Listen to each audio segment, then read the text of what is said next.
আসসালামু আলাইকুম গাইস, কেমন আছেন আপনারা সবাই? আপনাদের জন্য আমি আজকে একটা সেমাই রেসিপি নিয়ে আসছি। দেখুন, প্রথম আমি সেমাই ঘি দিয়ে দিলাম, চুলার মধ্যে ঘিটা দিয়া সেমাইটি সুন্দর করে ছোটো ছোটো করে বাইঙ্গা তারপরে কিন্তু আমি এখানে দিয়ে দিছি।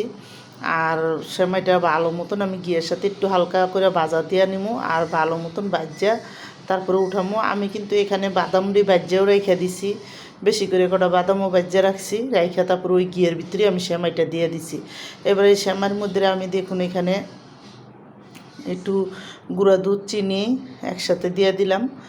আর গুঁড়ো দুধটা চিনিটা দিয়ে এখন আমি একটু ভালো করে এটির সাথে একটু মিলাই কিন্তু আমি অল্প একটু পানি দিব, বেশি না, অল্প একটু, যাতে ইয়েটা একটু হয়। তো আমি কিন্তু এখানে কনডেন্স মিল্কও দিব।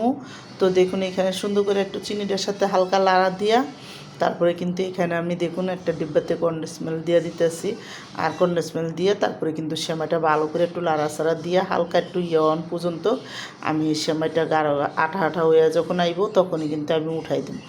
আর এই পাখির বাসার সেমাইয়ের রেসিপিটা যাদের পছন্দ তারা লাইক সাবস্ক্রাইব দিয়েন, প্লিজ আমার ভিডিওটা বেশি বেশি শেয়ার করে দিয়েন আর সাবস্ক্রাইব করে দিয়েন। আর ঈদের জন্য এরকম মজাদার একটা করে বানাইলে অনেকই মজা লাগে। তো দেখুন এদিকে আমার সেমাইটা যখন হয়ে গেছে আমি একটা সাইডে রাইখা এখানে আমি দেখুন কনডেন্স মিল্ক দিয়ে দিলাম, তারপরে গরুর দুধ দিয়ে দিছি আর 1 কাপ আমি এখানে গুঁড়া দুধ দিছি। তারপরে অল্প করে আমি দুই ইয়াতে আমি এখানে 1 চামচ কাস্টার্ড পাউডার আর 2 চামচ আমি কর্ন পাউডার দিয়ে দিছি একসাথে দিয়ে সুন্দর করে। এখন আমি এটার ভালো মতন চুলাটা জ্বালানোর আগে আগে গলায় নিছি, গলায় এখন আমি চুলাটা জ্বালাই দিছি, দিয়ে কিন্তু তারপরে আমি করে দিলাম হালকা আর একটু চিনি দিছি যাতে সুন্দর একটা আসে, চিনিটা হয় এই জন্য।